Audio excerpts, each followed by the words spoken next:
stroke is not always an easy process. And we go through many stages, many ups, many downs. The people we come in contact with along that journey are absolutely instrumental in how that journey goes for each and every one of us. The most important people that you meet in that first initial stage after your stroke are the health professionals that you come in contact with. So it's really important that the information that you receive is clear and easy to hear. But it's interesting, isn't it? I mean, I think some of the things that we've learned today are that we use a lot of acronyms in the health system. We assume people understand what that is, but they may not. So this afternoon session is something that was suggested by our young stroke group that meets online.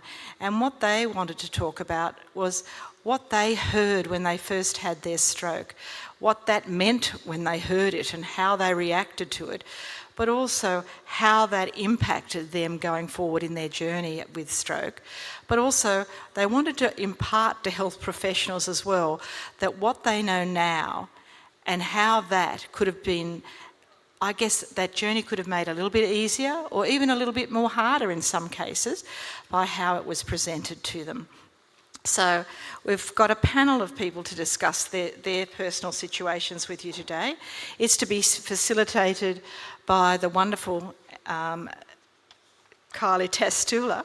And Kylie is the neurosciences clinical nurse consultant, and I always forget the other one. Nurse practitioner, I always forget that. There's so few of them and we need more. And she's from Royal Prince Alfred Hospital and is also a member of our board.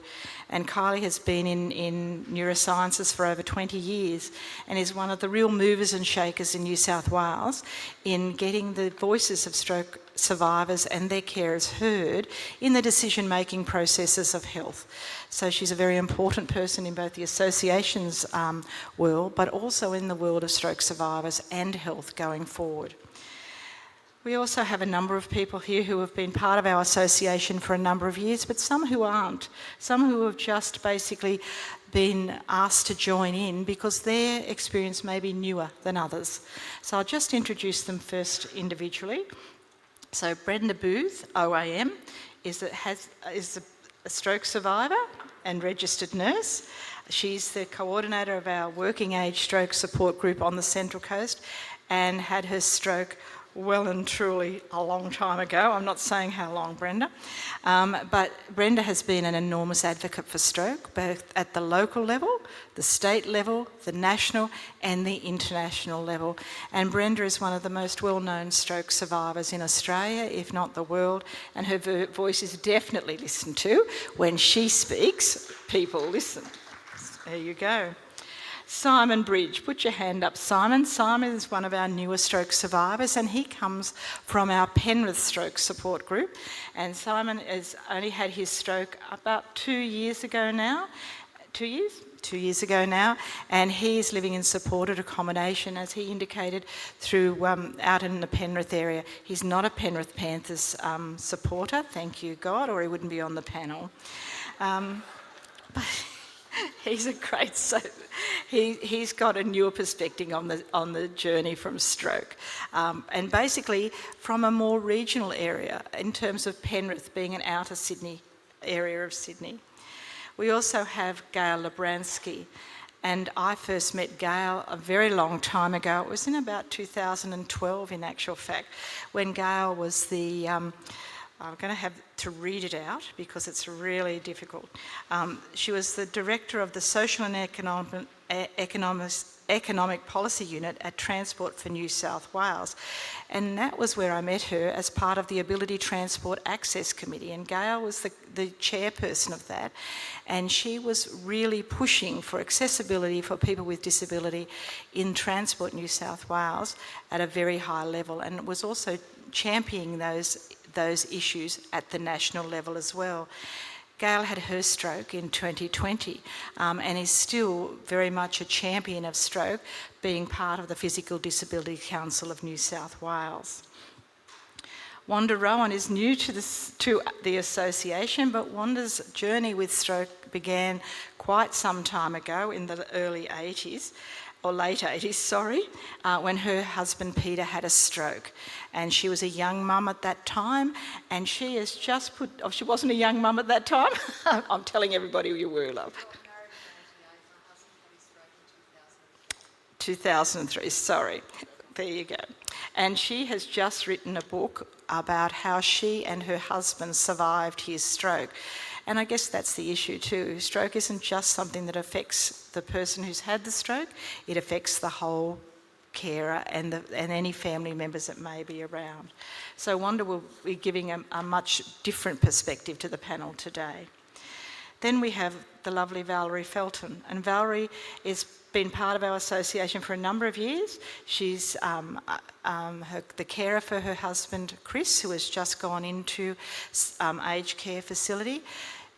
Val's been basically involved with the Keystrokes Choir in the lower North Shore area of Sydney, and she has an absolute champion for the value that singing provides to stroke survivors, both in terms of their ongoing mood level and also their speech, but also their ability to get out and connect to the community. Tom Parkhouse. Tom is the Vice President of the Hornsby Ku-ring-gai Stroke Recovery Club, and he's just taken up that role. When you join our clubs, you often get pressured into positions you may not necessarily want to be in.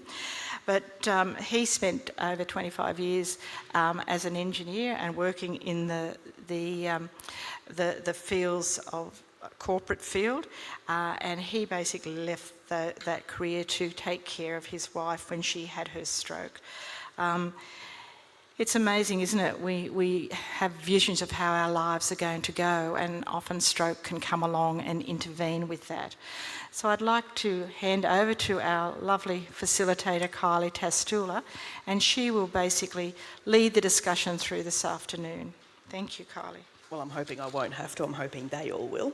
So I guess for me, I've always learnt the most from these conversations, so I really appreciate you taking the time. And I think as clinicians, this is probably where we get, it's the most heartbreaking for me, but it's also where we actually learn how to change what we do. So thank you.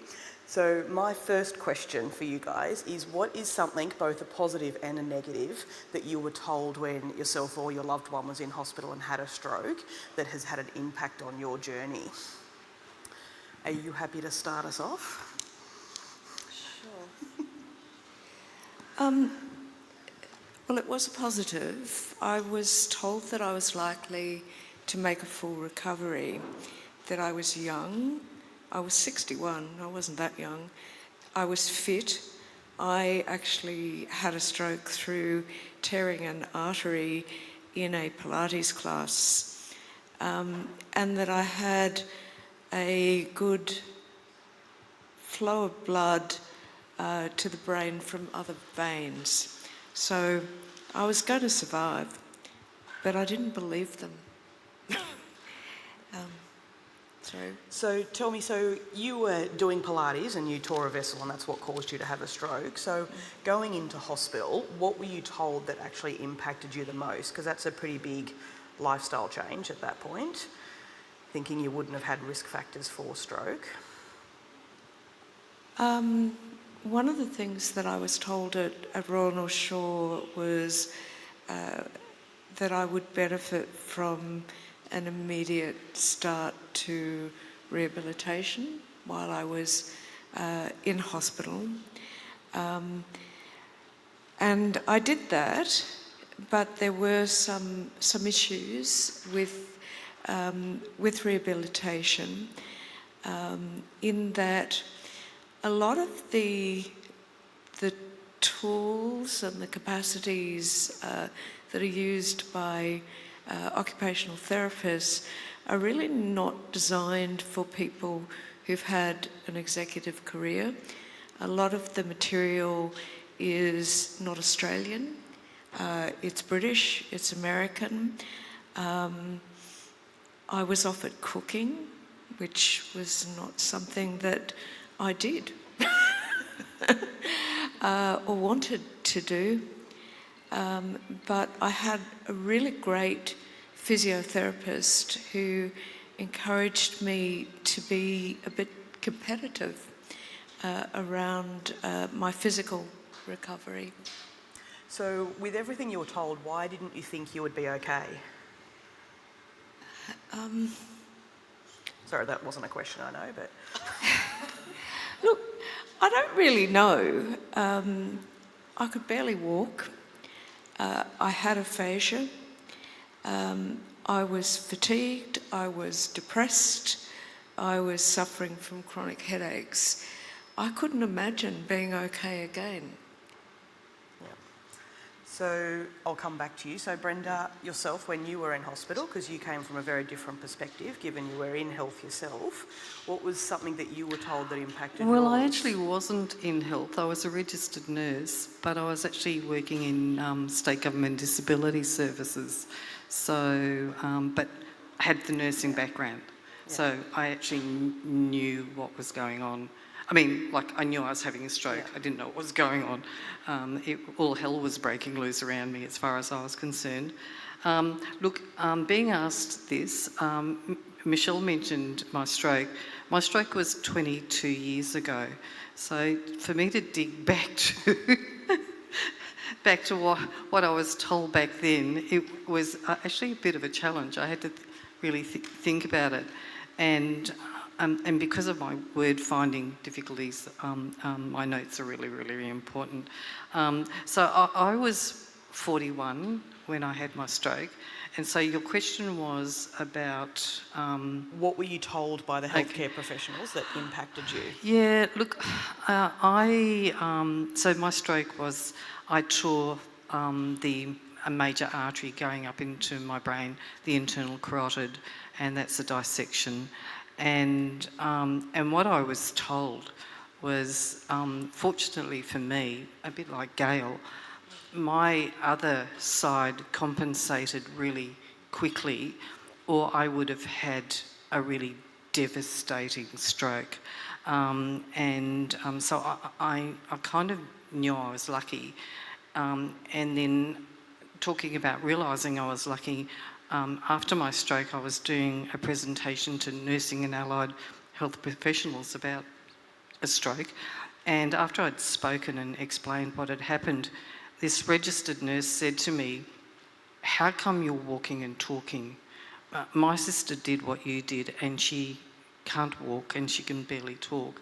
And all I can say is I realised how lucky I was. But the one good piece of advice I was given was my best piece of advice, because after my stroke, when I was in hospital, I had the stroke, and then I like to do things in reverse. I had the stroke first, and then I had multiple TIAs. And every time I had a TIA, I lost the use of my hand and I lost my speech every time. And my speech would come back, my hand movement would come back, but progressively my speech got worse and worse and worse. And so eventually when I was discharged, I was assessed as having a moderate level of aphasia. And I was struggling terribly with word finding. And I was having community speech pathology, and the speech pathologist said, "Look, don't struggle trying to find a word. Just pick something that's close, and it'll usually do. It'll be okay." And I've got to say, that was the best tip I ever got, because I stopped trying to struggle for that word. But then what happens even back then and now, because I do it so automatically, I look at people's faces and I think, oh, that wasn't quite close enough. Didn't quite hit the mark. So, yeah, anything more? No, not for the moment. So, Valerie, you were in a different position. You probably have a lot different recollection. I was a registered nurse. I worked in rehab and specialised in neurological rehab. So it was quite ironic when my husband decided to have a stroke. He was at work at the time. He's a dentist. He had a patient in the chair and he collapsed. You can imagine the patient still dines out on that story. carted off to St Vinny's. I can't think of one positive thing anyone said. Can you hear me? Can you hear me?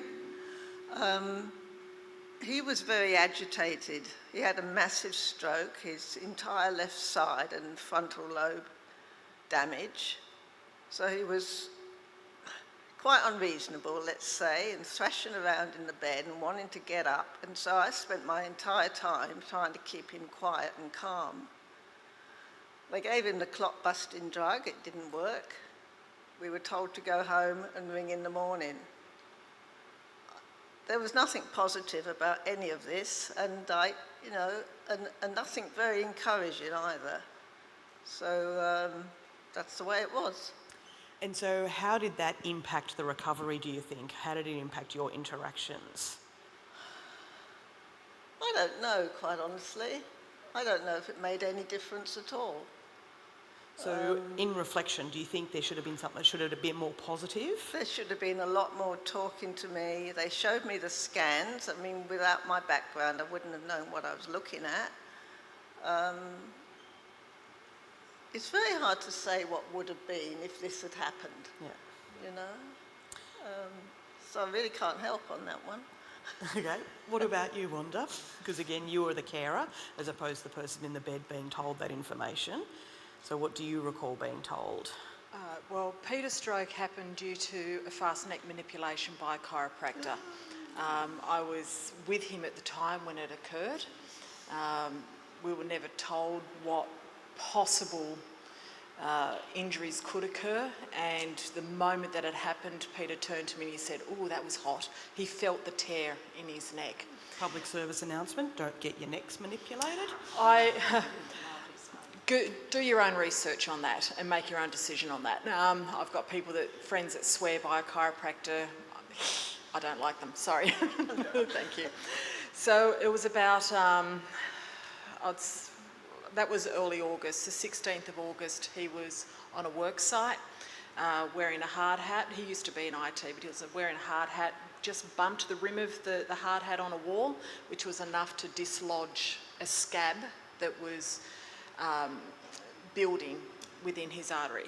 It was a 9 centimetre tear on the inner lining of his artery. He drove home from Bankstown to Rouse Hill and cannot remember a single part of that trip. I went home and picked him up. He had fallen asleep on the bed. He could easily have slipped into a coma and died at that point. I picked him up, took him to the physio. All of this happened at about 9 o'clock in the morning. End of the day, towards the end of the day, we're at a doctor's, he got some oxygen, he remembers that little snippet.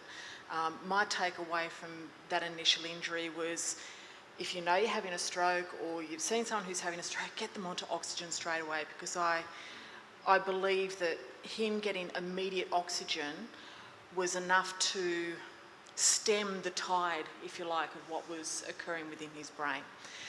He wasn't admitted to hospital until around 9 o'clock that night. The stroke occurred around 8, 9 o'clock that morning. So it was a full day. He was told, because it was a TIA as well, it was unlikely he would ever have it again, and he'll probably make a full recovery. And you'll have to buy my book to find out what residual effects he still has, but there was a lot of struggle.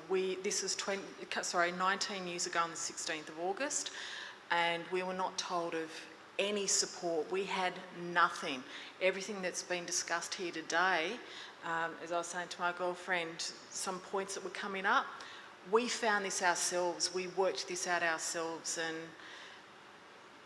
you know, but he's the positive out of this for me, he's still alive, he can cook, he can clean, you know, they're very important. He still makes me my cup of tea every day, so the fact that he's alive and can get up every day is a positive. Yep. So Tom, what about your story and what do you recall? Well, my story starts with Jay having an operation on a brain tumour in 2017, and immediately after the operation I was told that an artery had been cut during the surgery, but that the tumour had been removed. The artery unfortunately supplied blood to the motor control side on the left-hand side of the body, and now she's paralysed down the left-hand side, can't move her left arm, and she can walk with the assistance of an AFO now, but that was a long time coming. After the operation, she went to rehab in Hornsby, but that rehab wasn't terribly effective because she was still suffering a lot of pain from the operation. There was a lot of neurological pain happening and quite strong painkillers being used at that time. However, at that stage, she was having a hoist to lift her in and out of bed and this sort of thing, and she was quite disabled. There was a short period in an aged care facility after this, and interestingly, because she was 47, we had to get special permission from my aged care to do that, but it worked out. And we put her in there. Then she went to North Shore Hospital for radiotherapy and chemotherapy, and that went for about 6 weeks. So the good news, well, probably that the tumour was removed. The bad news, paralysed, and the tumour was a GBM as it was diagnosed. Now, if that had been correct, she wouldn't be alive today, because they're normally fatal within 18 months. So that was another bit of good news, but we didn't learn that till later. And in fact, we didn't really learn it till last year when a sample was sent off for DNA testing when they said it wasn't a GBM. They couldn't identify it, but it's not a GBM. So that's the story. So. Thank you. Yeah. Simon? Thanks, Tom. Thanks, Tom. So tell us about your story and what you were told when you had your stroke. Okay, so I was in the Peen Hospital having a left leg with no knee amputation due to poor diabetes control. If you have diabetes, please look after yourself. You'll end up like me.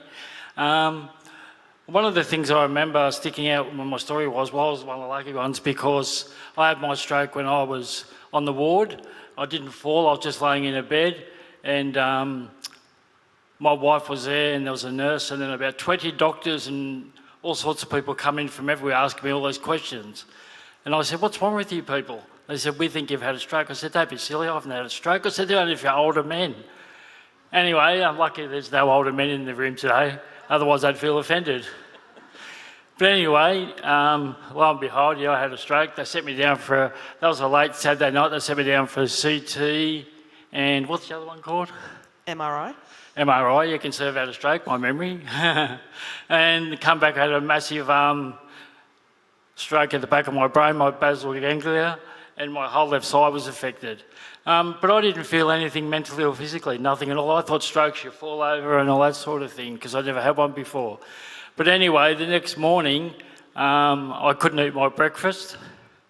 So I had my hand out, and my brain was telling my hand to put the food in her mouth, and I couldn't do it. And I said to my wife, I said, what's wrong? She said, we're told you've had a major stroke. So that's when it really hit home.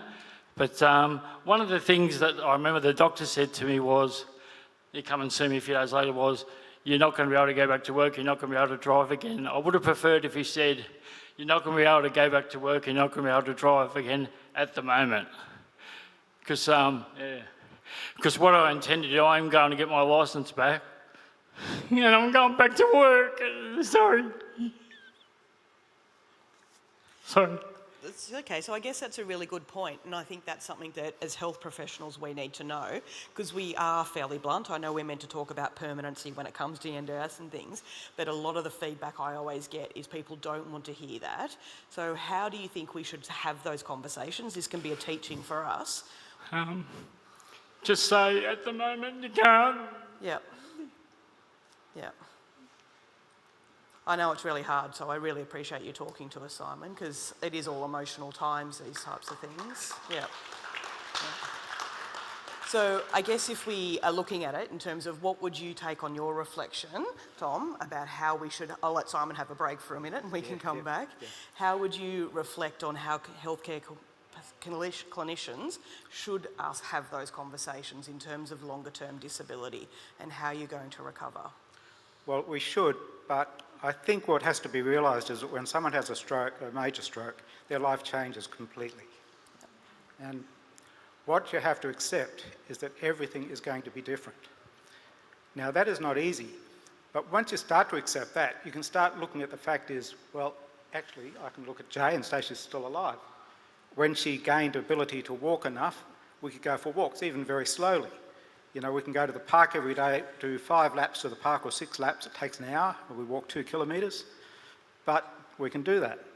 So you can start to look at the positive side of things too, but you have to reset your expectations and not think life's going to be like it was before, because it isn't. It's not for Jay and it's not for me, and it isn't for any of us, you know.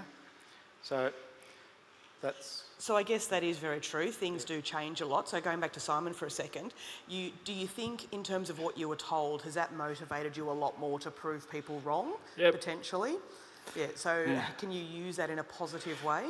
So what happened was, when I was in the ward, another guy next to me had a stroke and he's now got his licence back, and I spoke to him and he said, you can do it, just got to do a course.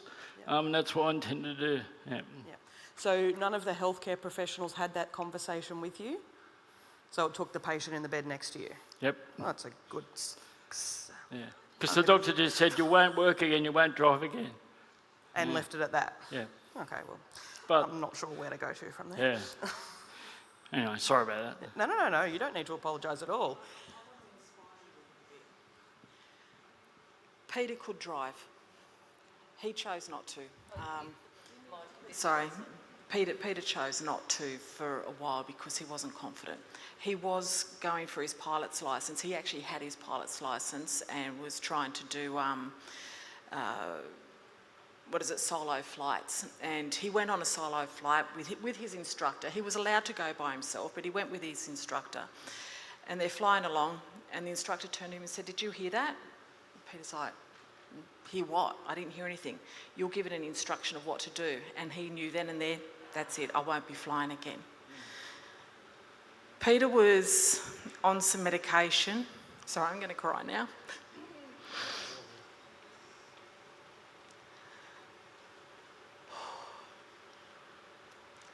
Peter was on medication that he was told he should only be on for 3 months. And it took us 7 years to get him off that. It took us 15 years. I know it's a long time, but I want to give you a bit of hope.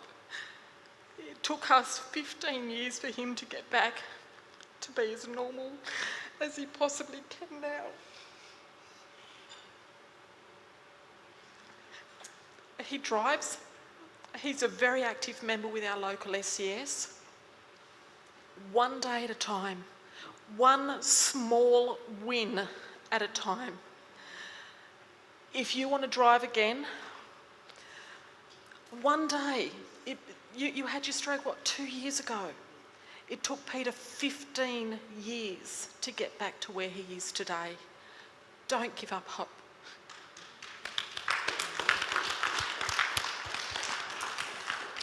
So Valerie, in terms of if you could... What was I going to say? I completely forgot. So in terms of if you're going to teach the healthcare professionals about how to communicate differently, what would you wish was told to you that you hadn't heard? There doesn't seem to be any sympathy.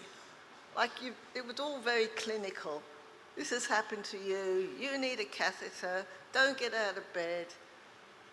You know, and I still find it in the care facility where my husband is. They're not empathetic, these people. They don't seem to understand. One doctor told my husband off because he got distracted. He said, "Can you concentrate?" I said, "He's just had a massive stroke." You know, what an unreasonable question that was. And there's a lot of that goes on. Sorry, but, you know. So how do you think we should approach it differently? I know with sympathy, but what does that mean? What do they learn in their training? What do they learn about strokes? Because why would you ask a person who's just had a massive stroke to concentrate? You know? I'm not going to answer that question. It's beyond me, really. There is no answer to that question. No, there isn't. Brenda? Look, I know everyone's story is very different, and there's people who've had not positive experiences at all, and then right through to people who've had, you know, a good experience and come out the other end going, that went as well as it could. You know, over 2 decades ago, when I had my stroke, there weren't stroke units available. They didn't exist. They came in a few years later. There also weren't national stroke guidelines that now exist. And at least the guidelines are there for the health professionals to guide them in how to work with stroke survivors and families. I'm not saying that in each individual case they do it well. They do it well. Well, to each individual situation, good or bad, you know. And that's what, I mean, the guidelines are there, but each stroke is different. So the information, support and help that we need as individuals needs to be specific to the stroke survivor and the family members. And so it can't just be one size fits all, you know, and so I think there's a lot of scope for learning about, you know, what's required in the acute stage, because people who get the message, you're never going to walk again or you're never going to do this again, is pretty devastating, you know, and yes, but there is a lot. I suppose my message is a lot has changed in 20 years that wasn't there when I had my stroke. So for that, I'm really grateful that it's changed. Yeah. Yeah. So, go. Sorry. I was just going to say, Gail, if you went through rehab, you've done different inpatient, outpatient, that sort of thing, how should the communication change from that sort of first day towards the end of your journey? Look, I think the issue for me is that there shouldn't be a focus on the big picture outcome too soon. A person who's had a stroke is in shock, particularly if they're young, relatively young, very healthy. I had a view that this should not have happened to me. In fact, my sister, who's morbidly obese and smokes a packet of cigarettes a day, said to me, "This shouldn't have happened to you. This should have happened to me." And I felt like saying, yes, it should have, but I didn't. So I think that focus on the big picture outcome is something that medical professionals want to do. Because it makes them feel good. But for me, it contributed to me feeling bad. And I remember as an outpatient, one of the professors in the neurological unit at Royal North Shore, who I won't name, but I specifically remember what he said. He said that I should go back to work because going back to work would aid my recovery. Now, he had no idea what sort of work I did, that it was a high-stress environment, that I was required to make multi-million-dollar decisions, and that I was required to brief ministers and to engage in sometimes quite hostile stakeholder engagement. There was no way I was ready to go back to that job 6 months after my stroke. In fact, I never went back to it. One of the things that I think would have aided my recovery was to get better and earlier access to psychological services, because, and you know, I don't mean to big note myself, but I was at the peak of my career. I had just won the Public Service Medal, which was a Queen's Birthday award. You don't get those very easily. I had the opportunity for major promotions with the restructure that was going on in transport, and all of those things that just vanished with my stroke.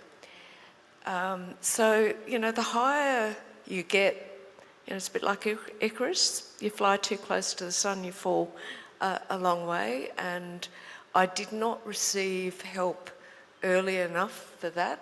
So, Michael being told, Simon being told that he couldn't go back to work is a bad thing, but being told that you can go back to work without any understanding of who you are and what you do, and a psychological, what do you call the... Reverse psychology.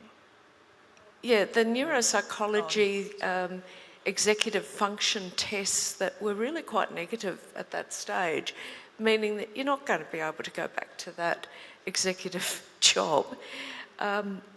That's equally bad for a person's recovery. So I think that small steps, being able to celebrate wins that you have made. I've not made a full recovery. I still have significant problems. I've learned to speak again. I've learned to walk again, but I don't handle stress. I can't focus when there's loud noises, don't do lights particularly well, don't drive if I don't have to. I have a licence now, but there's lots of issues that are still apparent nearly 3 years later, but I've done pretty well, and a lot of people who don't know me and don't know who I was before say that, oh, I didn't know you've had a stroke. I didn't notice any difference. I've kind of had... Oh, sorry.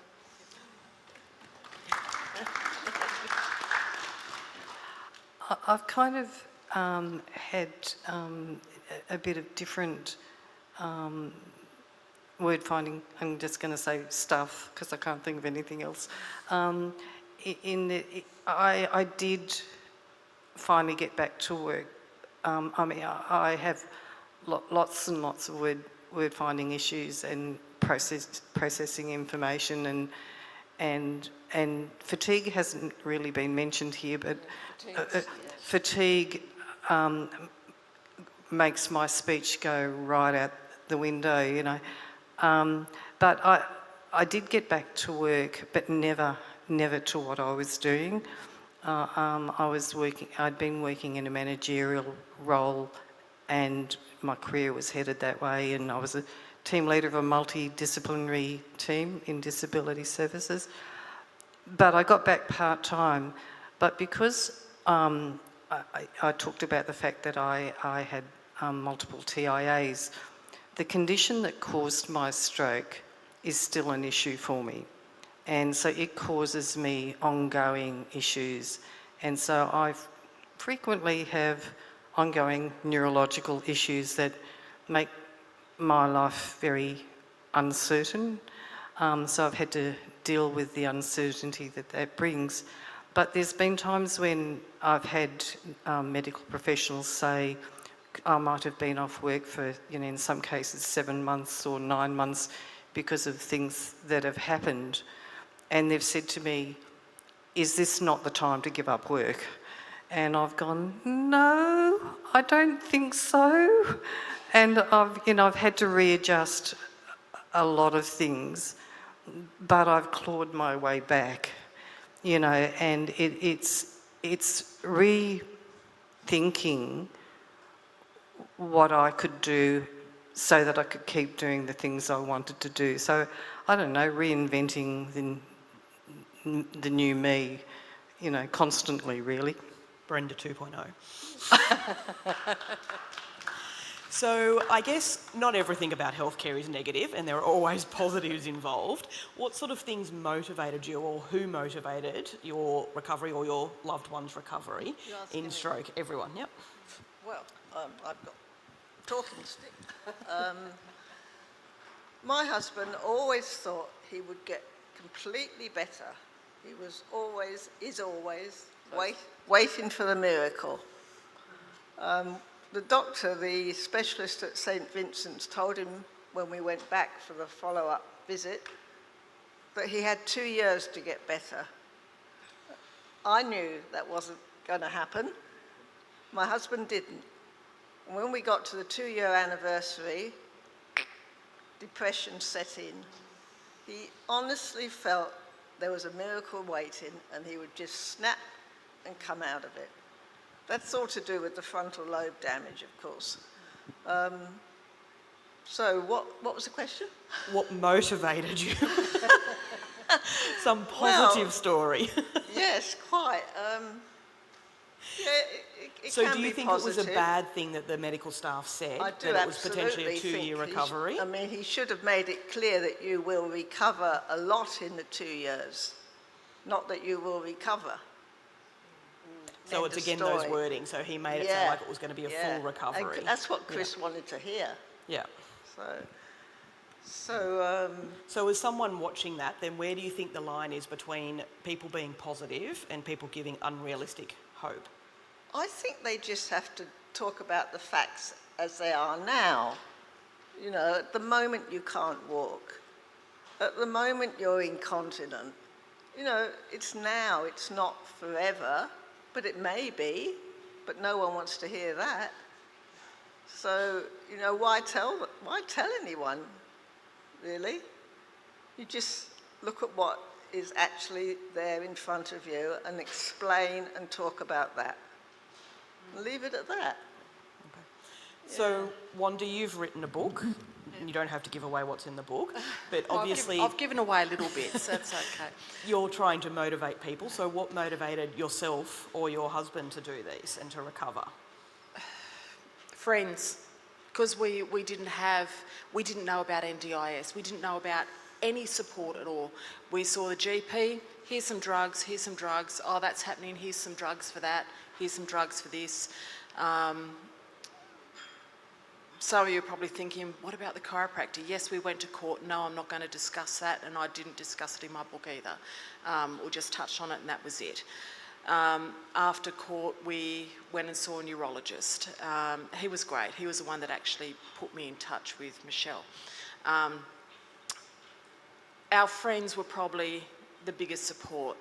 As I mentioned to my friend earlier today, you know, don't confuse your Google search with my 8 years of medical study or whatever else. Well, don't confuse your 8 years of medical study with our 20 years of living with it. Going to a doctor, going to a professional, going to a specialist is great, but they're not living it, not necessarily living it at home. Some are, so don't get me wrong, there's certainly no insult or belittling anyone who does live with it. So for us, having our friends, probably more friends than family around us, was vital. Tom, positive, motivating story? I think the positives were seeing progress in Jay's recovery. She had a very difficult time for the first 6 months, basically. And during that time, she had a catheter, she was having a hoist lift her in and out of bed. But then she started being able to do the stand and pivot and get into a wheelchair and start to do things like that. And that was all well and good. And I think the time just after her radiotherapy and chemotherapy, she had another couple of weeks in a aged care facility because we were just finishing getting some things ready at home. And the physio got her on her feet. Now, she had a physio assistant on the other side. They were between two parallel bars. They had a rope tied to her foot, and they actually led her along. And that was a big... I was going to say that would have been a very big moment then. Yeah. Okay. So it comes from success too, you know, you start to see recovery. But I think there has to be a realisation that you're never going to be the same as you were, you know, and you just can't expect that. And the medico should say, look, you'll never be the same as you were, but you're going to improve from where you are now, okay? Build up some independence and some self-sufficiency, and that's what Jay has now. She can walk enough, not fast. She can do things, so we can go out for dinner. We can do the sort of thing. Can't do much on her own, but I cook for her all the time, but that's okay, you know.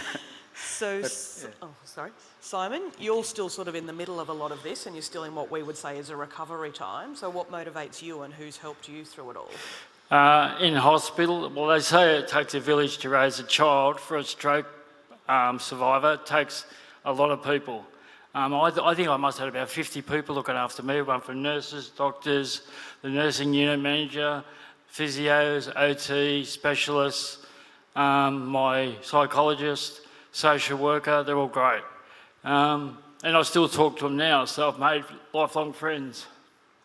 And so how do you think they motivated you? Was there anything in particular they did to help you through all of that? Just to say, take baby steps, as you said before, and your life, like you said, your life's not finished, it's just changed.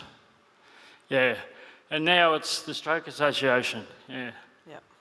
Yeah, and I think the support groups do help a lot with that as well. Yes. Most definitely. Yeah, and my carers at my NDIS house too. Yeah. Yeah. Brenda, have you got a positive story?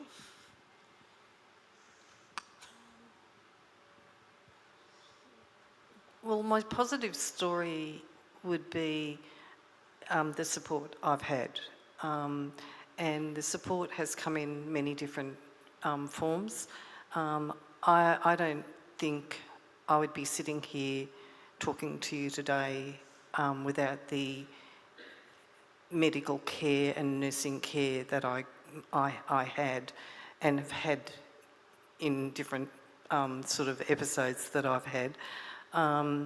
Without that, I either would, as I say, not be here on this planet, or I'd be left with a much more significant disability. So from that end, I'm incredibly grateful. And my family and my friends and my stroke group friends have been a really important part of my life. You know, I think a stroke for me made me stop and realise what was important, and you know, who and what were important, and so it's a game changer. You've got no choice. You've got to deal with it, and you know, it's kind of like, you know, either, I suppose, it depends on, everyone deals with it differently, and but you know, it's a case of, I wanted to make it the best I possibly could, and look, the things I've done since have, because I want to change the journey for other people behind me. So. Yeah, no, most certainly. Yep. So Gail, what motivated you in getting you back to work and back to life? Motivation for me was largely through my family, my husband, who has truly been my North Star. Sorry. In all of this, I was not going to do this. It's always my comment that no one ever gets through a clinic with me without crying, so I don't expect nothing less. I used to cry buckets. You do stop in the end, crying all the time. What I wanted to say was, I've been a little bit negative, but my husband did get better. He got up and walked again. Some of his personality came back. He could be very amusing. But really the hard part is this frontal lobe damage, which makes him completely unpredictable. And he gets frustrated, and I get frustrated, and he gets cross, and the thing can escalate. So physically, he's pretty good, but emotionally and cognitively, he's not so good. Sorry about that. I think also receiving adequate psychological care and understanding that I needed to find new ways of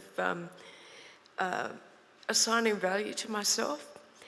And one of those things was realising that I had quite strong synaptic linkages and that I needed to rebuild those in my recovery.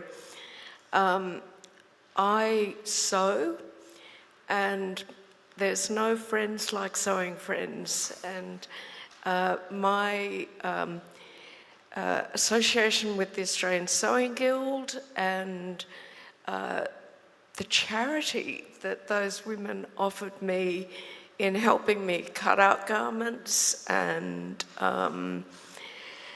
sew a straight line again was amazing, and I'm pretty good now. And also challenging myself, and now that I've acquired English again, I'm learning Spanish, and I'm just about to sit the A2 exam. Well done. And I think that's most certainly, because I think Michelle's going to wrap us up very shortly.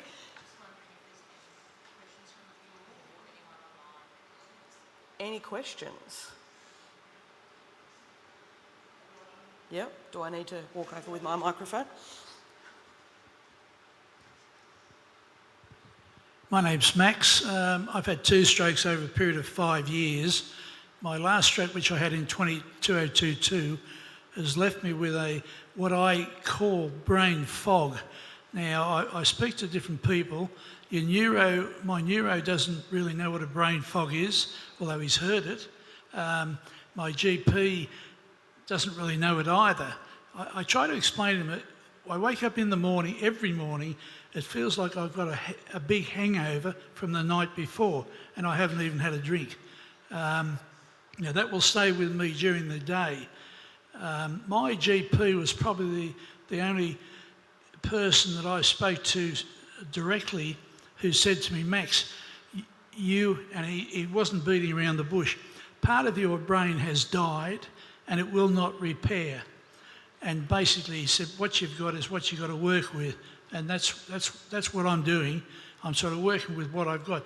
On this Friday coming, I'm getting an injection of Botox into my skull. Now, I have spoke to a few people, but I haven't found anybody that's had any similarity of a, what's the word? Similarity of of that happening to them. So I'm just wondering, out of you guys up there, have you any of you have heard of Botox being injected to? I spoke to a lady that's had it for migraines, but they inject it into her neck and so on. But I've not spoke to anybody that's had it injected into their skull. So is that something new that you guys haven't heard of, or?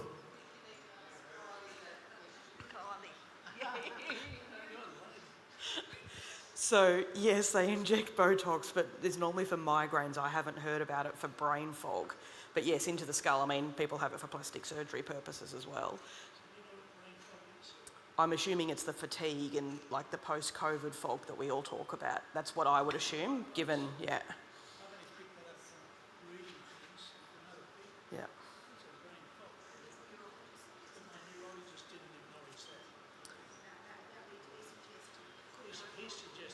I was going to say, yeah, just because I haven't heard about it doesn't mean it won't work, but we don't do Botox for that sort of thing. Yeah. I was going to say it works very well for that sort of thing. Any other questions?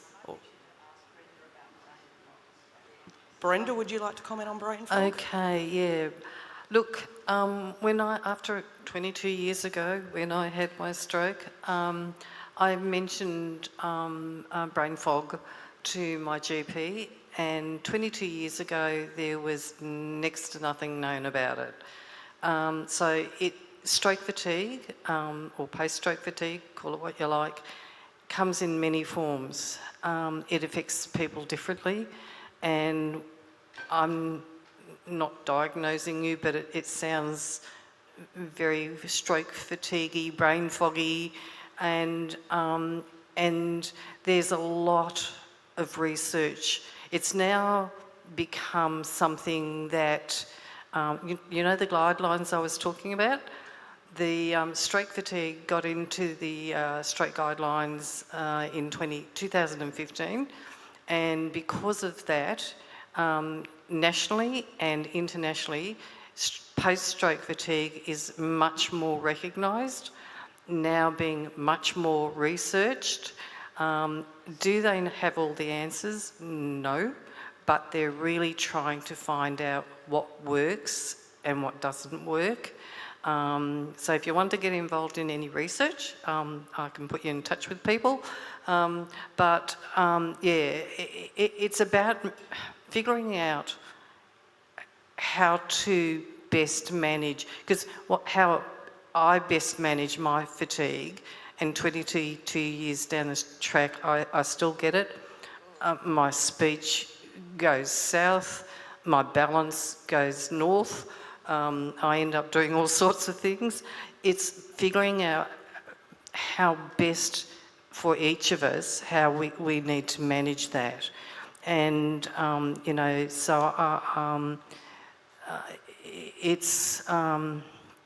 it's a big topic. It's often the elephant in the room that doesn't get discussed, because, quite frankly, often the clinicians don't quite know what to say at this stage.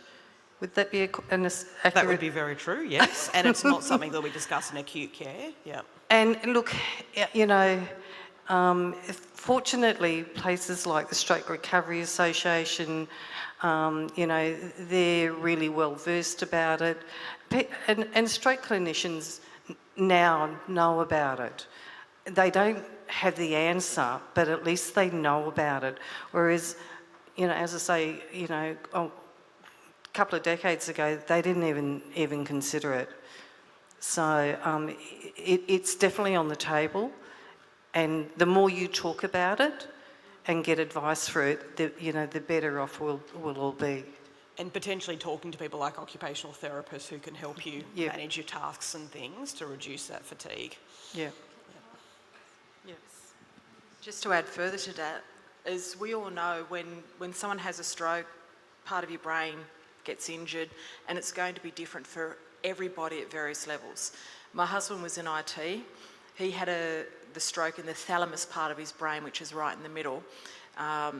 And we all know that there are so many different connections within the brain, and over time, and I won't say it happens for everyone, but over time in some cases, your brain will find new pathways to various things. Peter did go back to work for a little while, and because he worked for an old manager, and he was asked something, one of the people in the office asked something, and Peter just blurted out the answer. It's like, where the hell did that come from? He shouldn't have remembered something like that. When it comes to fatigue and brain fog, Peter lost a lot of his memories of, weddings, holidays, things like that. But looking at photos, if I'm in the photo, I must have been there. But it also helped connect some little bits and pieces. And I'm finding now, almost because Peter had his stroke 19 years ago, so nearly the same time, there are some things that he does remember now, but it's been a long time coming to remember that. I don't know, this is something that we brought up with our neurologists as well. During summer, I don't know how you feel during summer, but when there's a change in air pressure, the fatigue that Peter gets with that, and I don't know, Brenda, if this has affected you, but he can't peel himself off the lounge. If there's a storm coming through and there's a change in air pressure, he is wiped out completely. And there are times he can't move for 2 or 3 days, he's lethargic in the whole lot. And anything with fatigue, and even for you, Simon, it is not going to happen overnight. It is going to take years, but listen to your body. If your body says you've got to stop, you've got to stop, and let yourself take that time to physically recover as far as your body's concerned.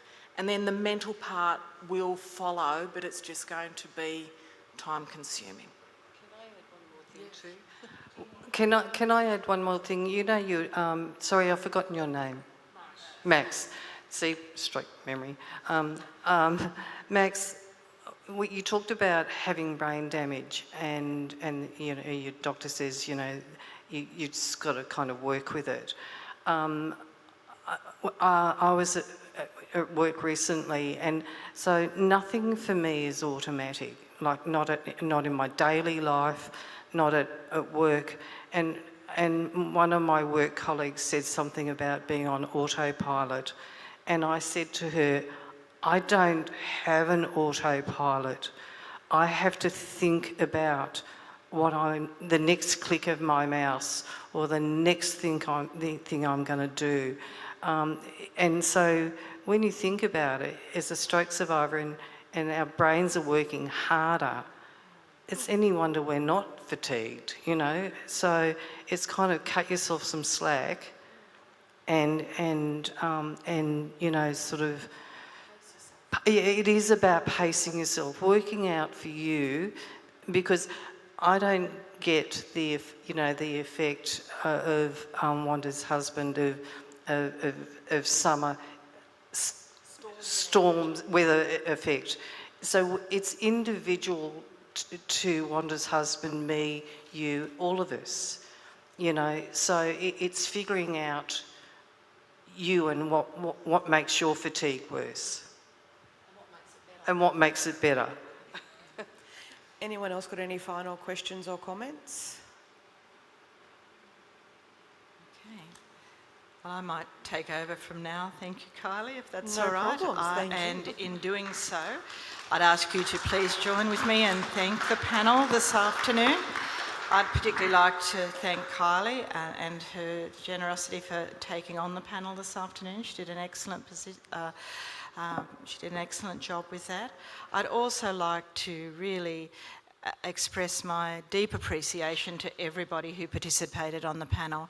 Stroke is something that affects people incredibly deeply, and it doesn't matter how long you are post-stroke, and it doesn't matter how long, how early you are always facing many, many issues post-stroke, and that ability to be able to put yourself out there in front of people and in a forum like this is an incredible gift to each and every one of us who have seen this panel this afternoon.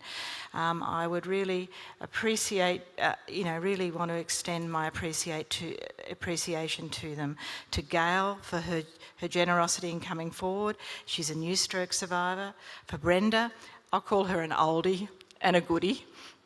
To Val, who continues to give of herself to stroke survivors and to the Key Strokes Choir.